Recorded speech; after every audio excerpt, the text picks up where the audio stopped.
This September, a tournament unlike any other will change the grappling world forever. The ADCC World Championships has been quietly building prestige for almost 30 years, and its greatest iteration is about to take place. 77 kilograms is known as the toughest division in ADCC. This year, a new batch of 16 will try their hand at glory and attempt to take the gold medal from the grasp of a legend. The returning champion, JT Torres, will be going for a historic three-peat. But gathered together to challenge his throne are some of the most accomplished grapplers from multiple generations, who all seek to start their own historic legacy. We have scoured the globe, looking for the most technical, most improved, and most savage submission artists this sport has developed. This is an unparalleled look into the lives and mindsets of the individuals marching towards battle on September 17th. See how they train, prepare, and approach this once-in-a-lifetime opportunity. Welcome to the ADCC 77 kilograms Path to Glory. Legacy is on the line.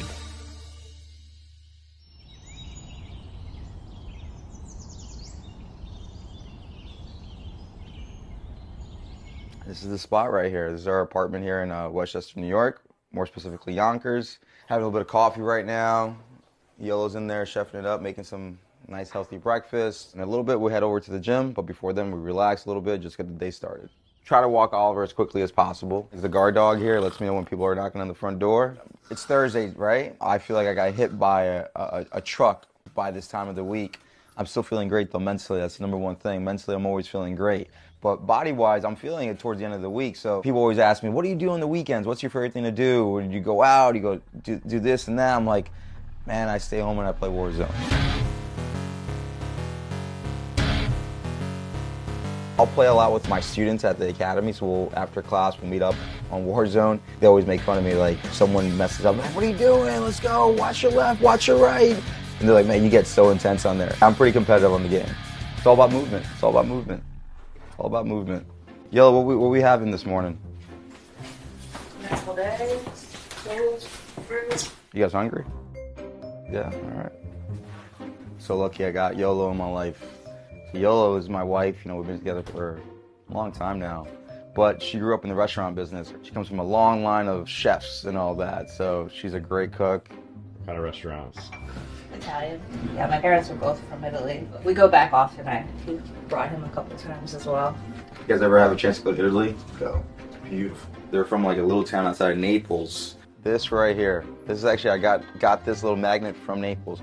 The margarita pizza. It was born in Naples. Am I correct on that? See, I know some of my food history, but this here is unbelievable. And I always say that when I went to Italy and I had that pizza, it ruined pizza for me because there's just nothing that compares. In order to go out there and win, your training has to be tougher than what you're going to encounter out there, right? Because if it's not, you will never be ready for what you're going to encounter out there. So I know when this camp starts, it's brutal. It's brutal. I always tell people who ask me about it, it's being in hell for 2 months.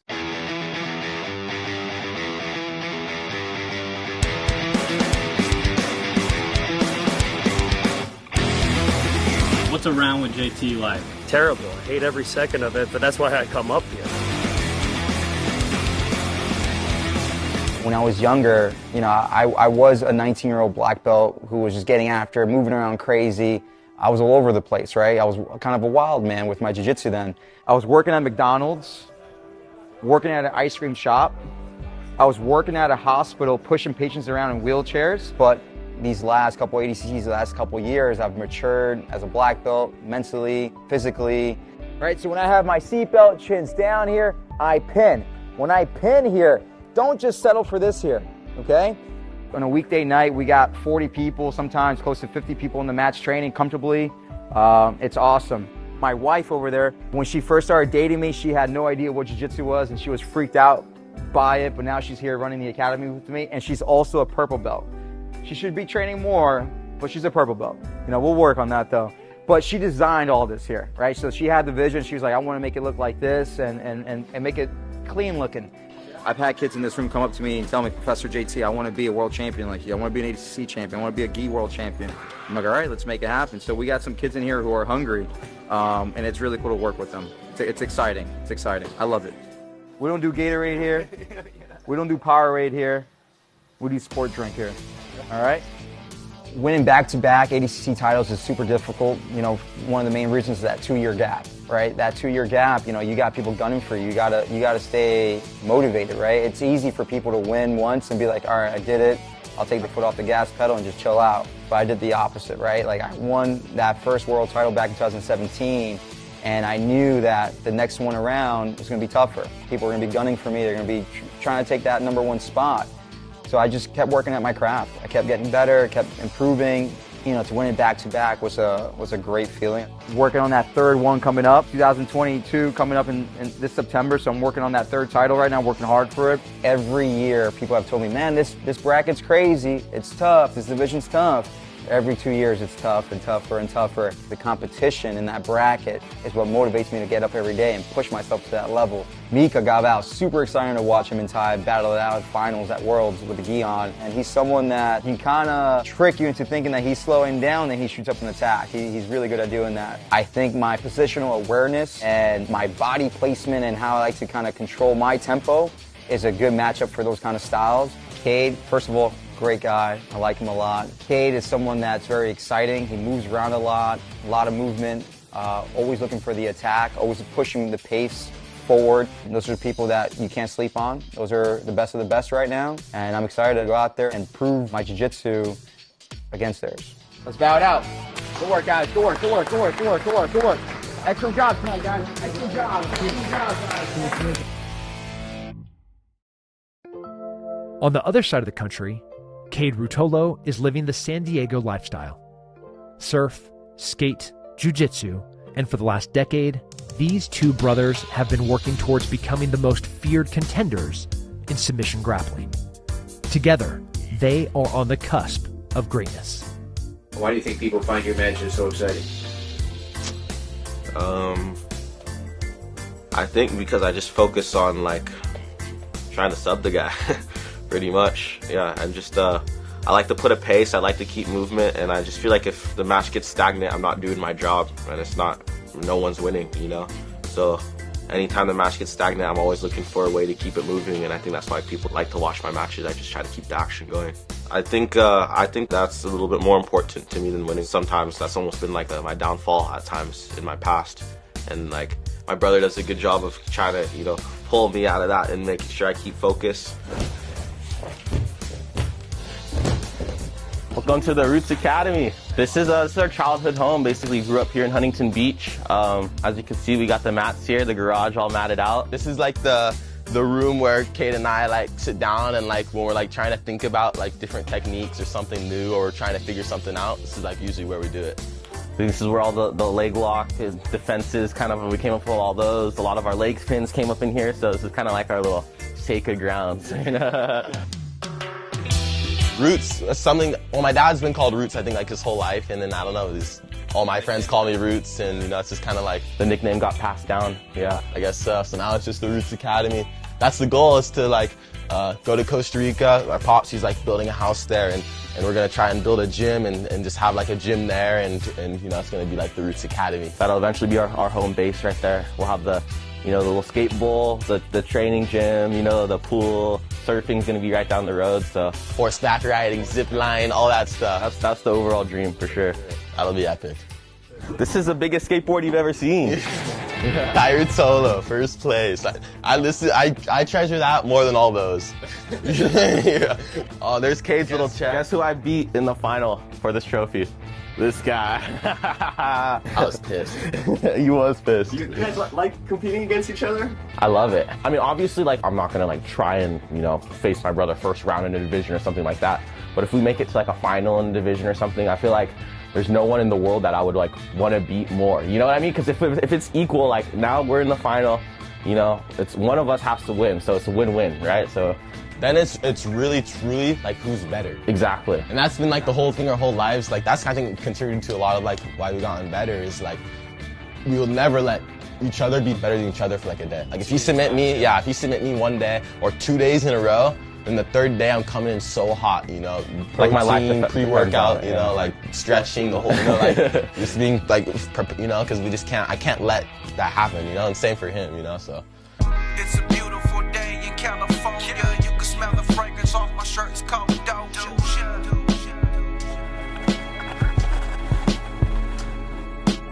So many years. Our bodies do it before our minds do it a lot of the times, you know, and we just kind of have to remember it. You know, sometimes we watch our footage and we're like, whoa, I didn't even remember doing that. That was nuts, you know, and like we start working that. I usually just want to get the match done as soon as possible, you know. I don't, it's not that fun competing, you know what I mean? So I just try to get him out quick.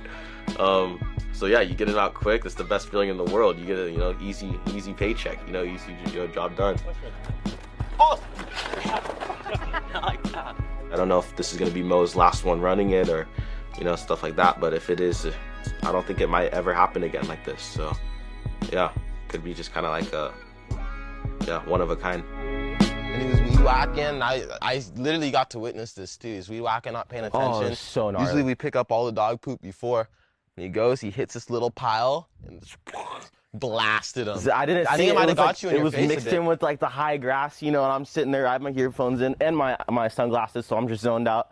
And then I just feel wetness, just I'm like, what is that? I poo all over me from the weed whack. I just like, boom, just blasted it. It was I just had to jump straight in the shower. It was gnarly. Horrible story. There's some strong wrestlers, of course. My teammate, you know, someone I've looked up to for a while, JT, probably one of the strongest in the division, you know. I'm probably gonna have him first or second fight. You know, he's obviously the reigning defending champ 2 times in a row, so he's kind of put like a blueprint, you know, to see how to, you know, get to the top. And for a lot of people, he's very structurally like perfect because you don't see him overcommitting really too much. He finds the windows to attack, you know, he knows when to attack. He's never taking like, you know, pretty crappy shots or anything like that. He's super precise. And he keeps a perfect pace, and that pace, you know, kind of makes you make a mistake, you know. So leading into that, I think I got a couple of things to hopefully disrupt that pace and find that window. They've always been good boys, you know. They've gotten their work done, you know, and I don't know. They're just, I don't know, they're good boys.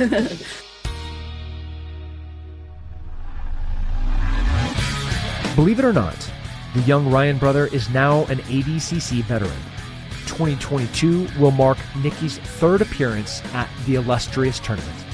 Once the youngest competitor in the bracket, now Nikki Ryan is one of the brightest prospects to take the crown.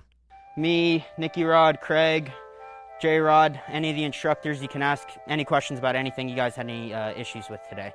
So right now, your knee's currently not on her hip, right? So take a hip and a trap grip. Now push the hip down, pull at the trap, and kind of scoot your hips out so that your knee rides on top. Hey guys, my name is Nicky Ryan. I'm a black belt training out of B team, competing in the upcoming ADCC in the 77 kilogram division. We come in, you know, I show about 3 moves, and then we just go straight into training. You know, normally these guys start out pretty hard. You know, there's not really too much playful positional rounds. So it's normally just 6 like super hard rounds, and in that format, it's still good, you know. But I feel like it'd be better to do some playful positional rounds and help come up with some new stuff. The first 4 rounds is kind of, you know, you're not going too crazy. It's more playful, trying to figure things out and problem solve. So the first round's just going to be hand fighting, like what I went over earlier. You know, a lot of guys in 77 kind of neglect hand fighting. I've really learned to tire people out over time with hand fighting, and I think that's going to make a big difference in this upcoming ADCC. You know, first 5 minutes you'll see me mainly just tiring guys out, you know, using snaps, fakes, and drags. And then the second 5 minutes is when I'll really start to up the pace and shoot. The experience definitely helps, you know. It was, you know, my first time kind of walking out in front of a crowd that big, so, you know, you get used to the nerves and stuff, and it's something, you know, I think about all the time, especially as we get closer to it. You know, I mean, obviously I see myself winning, you know, going in there, taking those guys down and running through their guards. It's all about the wrestling. It's all about the wrestling now. Got those 2 in the final seconds. Did he got it? They're giving him the 2. Well, but to give him the 2. One big thing that I really took away was, knowing the rule set. I found that really helped me in 2019, especially in my match with Jamil. There was a lot of people freaking out after, if I got 2, he should have got 2. But, I knew in my head that, I for sure got 2 and he didn't. For Nicky, I think coming back off his knee surgery himself, has looked very good. He surprised me. He's even brought his weight right down. After my Dante match, I got my lateral meniscus repaired. I had a huge bucket handle tear and it had flipped, so it was locked up. I got it repaired. I did a full rehab and everything. It sucks, but I'll work my way back up there. And I think about 8-9 months post-surgery, it re-tore, so it flipped again. I just got another surgery done. I got it removed this time, so there's nothing to re-tear now, which is good news. And that's a pretty short recovery as well. I got it maybe 3-4 weeks ago, and I'm already training pretty hard. I think he has a wrestling edge against most of the guys in that division, and he's dynamic enough that if he doesn't have a wrestling edge, he'll be able to win from bottom position. Honestly, I think my style fits a lot better for 77. Even just in the gym training with a lot of, the top guys at 77, I tend to do a lot better than against the guys in 66. Guys in 77 tend to have a little bit of a worse guard. It's kind of more wrestling and top base, so if you're able to put them on bottom, I feel like I can run through most of the guys in that division. I wanted to ask about the third hook so bad. How'd you feel today? Good.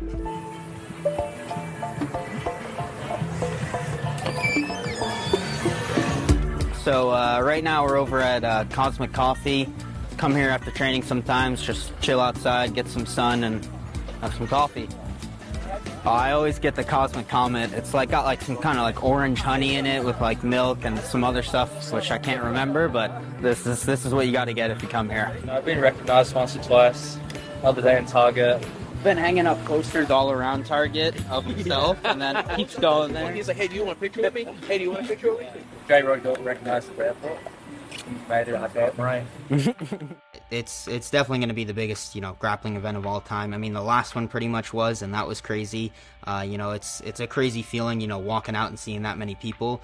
And, that was, I remember last time, and it was, a fraction of the amount of people that are going to be here this time. So, I think it's really going to, push the sport to the next level. JT, I definitely think he's the toughest match in there. I think he's the best overall. He's very well-rounded. His wrestling is very, very good. So I see him as being the toughest match. But I definitely think that I can tire him out on the feet and maybe even wrestle up from guard on him. I mean, he doesn't make a lot of mistakes, and all of his matches, it's hard to even name moves that are hit on him, throughout the past 2 ADCCs, which is, pretty insane considering how tough the divisions were. Gary gave him his toughest match last time, I believe, and was able to get some good things going, but yeah, he's so consistent, and it's just, he's very hard to do anything to. Checkmate is when I'm not allowed to move in. You just, there's no safe spot for your king. There's no more moves for me. Yeah, pretty much. Good game. Good game. Winner has to have sex with the loser.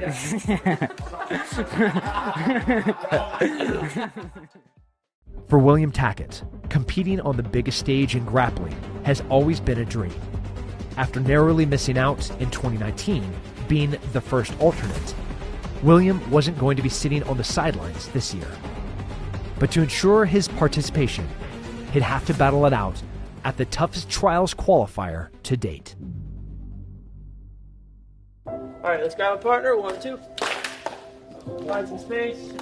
My name is William Tackett, and I'm a black belt here in Austin, Texas. I train at a Brazilian Fight Factory under Rodrigo Cabral. Today we ran around the mat and did some basically signaler drills, like front rolls, back rolls, cartwheels, stuff like that. No. I'm so dizzy. We're showing the duck under to get all the way up and under our partner's arm into the back, and then we're talking about taking someone down properly when you're behind them. Here. First time I ever learned about ADCC was during one of my summer camps when I was a kid at the gym. We were kind of in the gym all day, practicing positions and stuff, and then when we would eat lunch, my coach would flip on the old television and have ADCC tapes playing, and we would just watch those while we ate our lunch. The 2018 trials was tough because I was still blue belt, and I think I had I might have just turned 16, so I don't think I was even 17 years old yet. I lost then I didn't get to go to the semifinals, but I had probably my first breakout performance where I felt like I did well and I beat some high-level guys. For me, that's what gave me confidence to start competing more and more, and I think maybe even more hungry to compete for this next trials. This last East Coast is the biggest trials that had been to that date at least. I had a match with Kade Ruotolo in the finals. With Kade, the biggest mistake that I made was since I jumped on his back and fell off, it's considered a takedown for him, like a reversal. And I looked up and it was 2-0, and I was like, oh no, this is not what I wanted. I felt like it was my best, right? But my best wasn't good enough, so I knew I just had to get back and just get better and train harder for the next one. Going into this West Coast trials in Las Vegas, what were you thinking? I was thinking like jiu-jitsu math, like all the people that have beat me, like I've now either beat or they're not in it. So I was thinking, okay, I should win this if I don't mess up. I was just really nervous leading into it because I knew I needed to do better than I did last time. And doing better than I did last time meant winning it.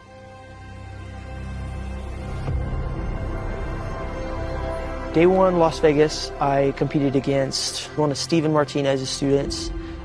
Real dynamic fighter, kind of fights a lot like Andy Varela. Very like a lot of flying arm bars, a lot of wrestling, blast double legs, cartwheel passes and stuff like that. So I was actually excited because I was like, okay, we're going to move a lot in this match, so it'll be a good warm up. I was able to get out there and pass his guard and then take him down. So then I faced some combat jiu-jitsu veteran. I faced him and I got a outside heel hook on him, and that put me into day two, which was an experience. Day two was pretty insane.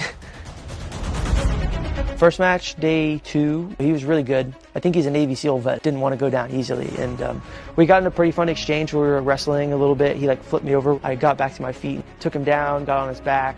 Eventually got him broken down to his knees and hands, and then I was able to get the finish with like just a few seconds left. A lot of people keep asking me what my hardest match of the tournament was, and to be honest, it was that match. I was so exhausted after, like almost to the point where I was nauseous, and I was like, wow, I haven't felt like this in a while. But it was pretty cool. Nick Ronan was second round. He had Gordon Ryan in his corner, so I knew he was going to have a good strategy going into the match. You know, he had lost the previous trials too, so I'm sure he was going to come at me hot. And he did. As soon as we slapped and bumped, he like stuck me in a front headlock from standing, started choking me, and I spun out, and as I spun out, he jumped on my back and started putting his hooks in, trying to choke me, and thankfully I was barely able to get my hips up and out, and immediately got on his back and then was able to secure the points and then get the choke on him. Chris Wojciech, I took him down to side control, so I got a 4-point lead on him. I won by 4 points, but didn't get to finish on that one, but it was a really fun match. Andy Varela, when I shot really early, and he sprawled on me pretty heavy and stuck me in a anaconda choke. I've been in there, 1,000 times. I knew what to do, even though it looked pretty gnarly, especially with the crowd like cheering because they thought he was about to get me, And I popped my head out. As soon as I popped my head out, I was like, okay, I'm good. And then I knew that was exactly where I wanted to be, because now he's on top turtle, and that's where I can wait 3 seconds, and then I can grab me to my guard, and I'm good to go. Making some space. It was tough to hold on to him. He kept like kind of pouncing around my guard, and then eventually I got my hands on him. As soon as I got my hands on him, I was able to take him down to side control and get 4 points.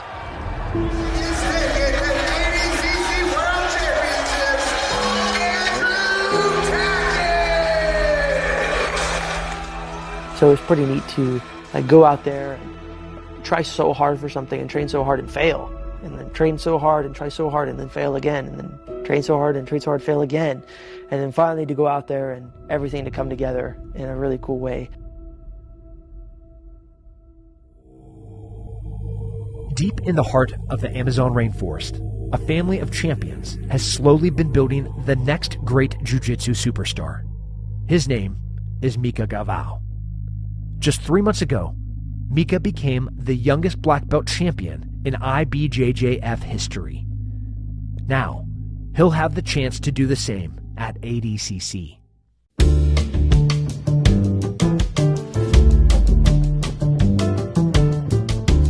I'm Mica Galvao. I train under my dad, Mica Galvao, from Manaus, representing Fight Sports, and I'm 18 years old.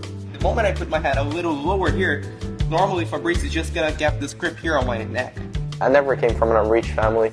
I just came from a father that really cared for me. My dad is not only my dad. I think he's, for this whole project, he's everyone's dad. I think that he really wants to change our lives, so that's why he gives us his 100%. You can see that, and he always tries to show us the path we should go, and you can tell it's working. Definitely it's working. After like 3 to 4 sparrings, I'm like, man, I'm sweating like crazy.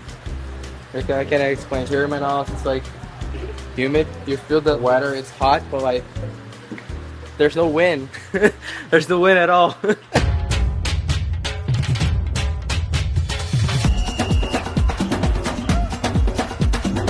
They approach me with no problem. Like everybody, they just come like Mika. They hug me and they kiss me in the head. They pet me. It's crazy. Like they know me for a long time, and I'm like, hey.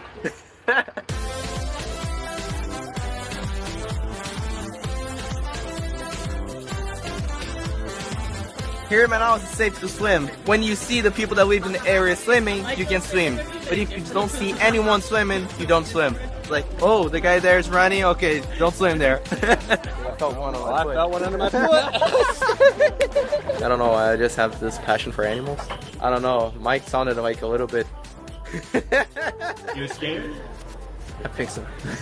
I was cool as a cucumber the whole time. Mike, you were scared though? No, I touched. I was the first person in the water. Fabricio was scared. Fabricio was scared. You were scared?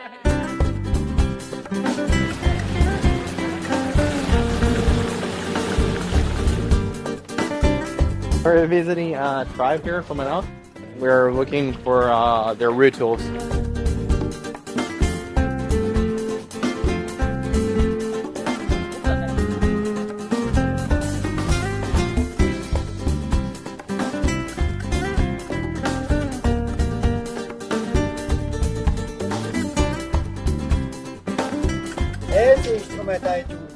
They're about to offer fish, meat, or something. And before they start offering meat, fish, and anything, they call his familiars, they bring themselves, and then they just get all around this place here, which they call oca. I like my roots. I always try to remember people that I'm Brazilian, that I'm from Manaus. I think that every time that I look back, and I see how much we suffered, how much we worked for it. It's something that really brings me back good memories, just gives me that motivation that sometimes I needed. I really enjoy having the time with the nature because I think I release my stress. So I just get here and I'm like, energy back. It's something very natural for me. I just can't see myself without it. Some athletes, they can't perform well under pressure, but I think for me it's something that makes me calm, makes me more relaxed when there's pressure on my back. I can't explain the feeling. It's something that I feel in the flow. A real competitor, just like he doesn't really care about the outside world, but the moment that I feel that has pressure on me, there's something on top of me like firing me up. It just like makes the fight go more easy. And Mika just got picked. I like to have happy jiu-jitsu. I always try to fight with a grateful heart, like a happy mind, a peaceful mind. I always try to remember my roots.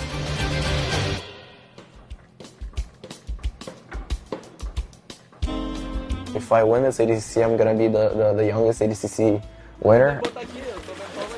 I think that if I win this ADCC, I can stack a record that can be like, you know, in the history for quite a long time.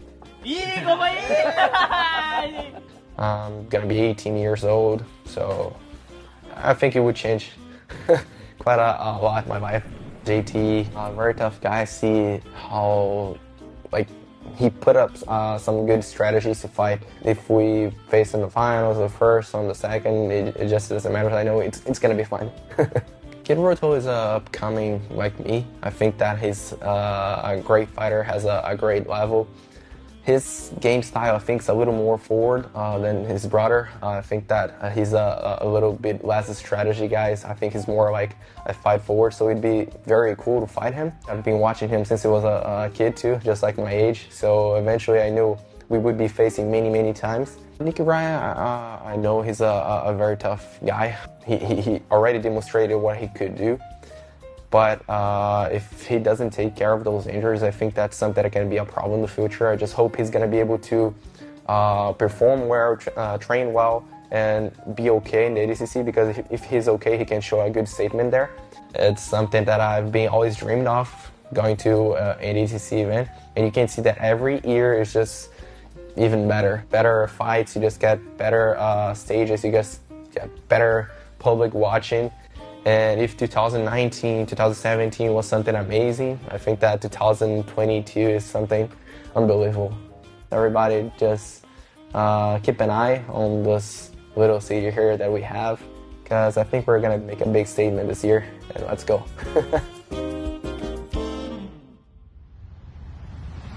16 of the most dynamic, explosive, and entertaining grapplers on the planet are set for battle. They have prepared all year long for the fleeting moment of gratification. Only one will celebrate victory. Youth versus experience. Technique versus tenacity. There will be no questions gone unanswered. The ADCC World Championships goes down right here on FloGrappling.com. Tune in live for the sport's biggest spectacle and see who becomes a legend.